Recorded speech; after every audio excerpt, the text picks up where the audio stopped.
Political correctness അങ്ങനെയല്ലേ പറയാം, അതിൽ ഞാൻ വിശ്വസിക്കാത്ത ഒരാളാണ്. പൊളിറ്റിക്കൽ കറക്റ്റ്നെസ്സിനപ്പുറത്തേക്ക് ഓരോ സിനിമയോട് നമ്മൾ കറക്റ്റ് ആയിരിക്കുക എന്നുള്ളതേ ഉള്ളൂ. ഞാൻ ഈ പൊളിറ്റിക്കൽ കറക്റ്റ്നെസ്സിൽ വിശ്വസിക്കാത്തത്, അല്ലെങ്കിൽ ഇങ്ങനെയുള്ള ഫ്രേസുകൾ ഞാൻ വിശ്വസിക്കാത്തത് ഇന്നിൻ്റെ കറക്റ്റ്നെസ് അല്ല ഇന്നലെയുടെ. ഇന്നലെ ശരിയെന്ന് വിചാരിച്ച പലതും നമ്മൾ ഇന്ന് തെറ്റായി കാണുന്നു. ഇന്നത്തെ ശരികളായിരിക്കണം എന്നില്ല നാളത്തെ. ഇതേ ശരി നാളെ തിരിഞ്ഞു നോക്കുമ്പോൾ തെറ്റായിരിക്കാം.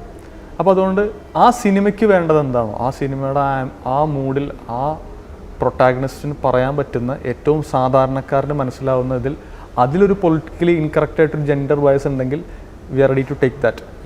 ഇന്നത്തെ ഒരു സാധാരണ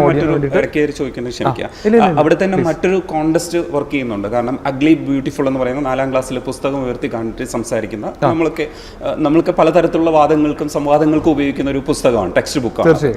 അതിനെ ഇതിനകത്ത് സമർത്ഥമായിട്ട് ഉപയോഗിച്ചിട്ടുണ്ട്. പക്ഷെ ആ കോണ്ടസ്റ്റിൽ വരുമ്പോൾ നമ്മൾ പാലിക്കുന്ന ഒരു എല്ലാവരുടെയും അവകാശങ്ങളെ എന്താ പറയുക ആർജിക്കാൻ വേണ്ടിയിട്ട് നമ്മൾ നടത്തുന്ന ഒരു ശ്രമം, അതിവിടെ വരുമ്പോൾ അതൊരു ഒരു സെന്റൻസിന്റെ ഒരു പഞ്ചിന് വേണ്ടിയിട്ട് അതൊരു കൊമേഴ്സ്യൽ സിനിമയുടെ ഡ്രോബാക്ക് ആണോ ശരിക്കും? ഒരിക്കലും അല്ല. കൊമേഴ്ഷ്യൽ ഞാൻ ഇപ്പോൾ ഒരു സിനിമ ചെയ്യുന്നത് ഒരു മെസ്സേജ് കൊടുക്കാനാണെന്ന് ഒരിക്കലും ഞാൻ വിശ്വസിക്കില്ല.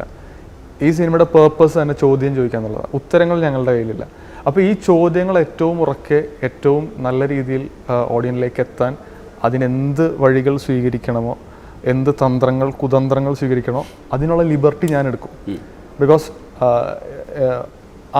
അതെൻ്റെ കറക്റ്റ്നെസ്സാണ്. ആ എൻ്റെ കറക്റ്റ്നെസ്, ഞാനൊരു സ്ക്രിപ്റ്റ് എഴുതുമ്പോൾ എൻ്റെ മുന്നിൽ ഒരൊറ്റ ഉദ്ദേശമേ ഉള്ളൂ, ആ മുന്നിലുള്ള സ്ക്രിപ്റ്റ്, ആ മുന്നിലുള്ള സിനിമ.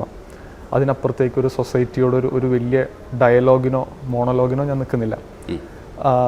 പിന്നെ ഈ പുസ്തകത്തിൻ്റെ കാര്യം പറയുന്നത് that is the core of the movie. അവിടെ ഒരു എറർ സംഭവിക്കരുത്.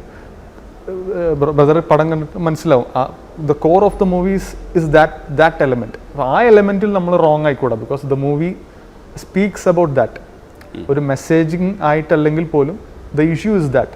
അപ്പോൾ അവിടെ റോങ് ആവരുത്. ഇപ്പം ഞാൻ ഹരിത രാഷ്ട്രീയത്തെക്കുറിച്ച് പറഞ്ഞാൽ ഒരു സിനിമ ചെയ്താൽ ആ ഹരിത രാഷ്ട്രീയം കറക്റ്റ് ആയിരിക്കണം. അതിലെനിക്ക് വേറെ എന്ത് റോങ്ങും ആവാം, പക്ഷെ ആ പറയുന്ന ഹരിത രാഷ്ട്രീയം കറക്റ്റ് ആയിരിക്കണം എന്ന് പറഞ്ഞാൽ ദ കോർ, ആ കോറിലൊരു തെറ്റ് പറ്റരുതെന്ന് ഞങ്ങൾക്കൊരാഗ്രഹമുണ്ട്. അത് കൂടുതൽ ഡിസ്കഷനിലേക്ക് വരേണ്ടതുണ്ട്. പക്ഷേ നമ്മൾ വിട്ടുപോയൊരു ഭാഗമാണ് അഭിനയം. ആ കോർട്ട് സീനിൽ പൃഥ്വിരാജിൻ്റെ അഭിനയം കണ്ടിട്ട് ഞാൻ ശരിക്കും ഭയങ്കര ആരാധനയോടുകൂടി നോക്കി ഈ മനുഷ്യൻ എങ്ങനെയാണ് ഇത് ഇങ്ങനെ ചെയ്യുന്നത് എന്നുള്ളത്. കാരണം കുറച്ച് കാലമായിട്ട് ഈ പെർഫോമൻസുകൾ നമ്മൾ പല രീതിയിൽ കാണാറുണ്ട്. പല കൊച്ചു സിനിമകളിലും വലിയ പെർഫോമൻസ് കാണാറുണ്ട്. അപ്പോൾ ചിലപ്പോൾ വലിയ താരങ്ങൾ നമ്മളെ സ്വാധീനിക്കണമെന്നില്ല. അങ്ങനെ ഒരു സ്പേസിൽ വന്നിട്ട് സുരാജിനെ ഓൾറെഡി തന്നെ നമ്മൾ ഓക്കെ മാർക്കറ്റ് വെച്ചൊക്കെയാണ്. അപ്പോൾ പൃഥ്വിരാജ് വന്നിട്ട് ആ കോർട്ട് സീനിൽ അഭിനയിക്കുന്ന സമയത്ത് ആ സീൻസൊക്കെ എടുക്കുന്ന സമയത്ത് എന്തായിരുന്നു ഉള്ളിൽ തോന്നി, ഇതെങ്ങനെ വർക്കാവുമെന്ന് അല്ല, ബേസിക്കലി ഇപ്പോൾ ഞാൻ വിശ്വസിക്കുന്നത് ഇപ്പോൾ പൃഥ്വിരാജ് സുകുമാരൻ എന്ന് പറയുന്ന നടനെ പ്രൂവ് ചെയ്യാനായിട്ടൊന്നുമില്ല. അദ്ദേഹം ഒരു ബ്രില്യൻ്റ് ആക്ടറാണ്.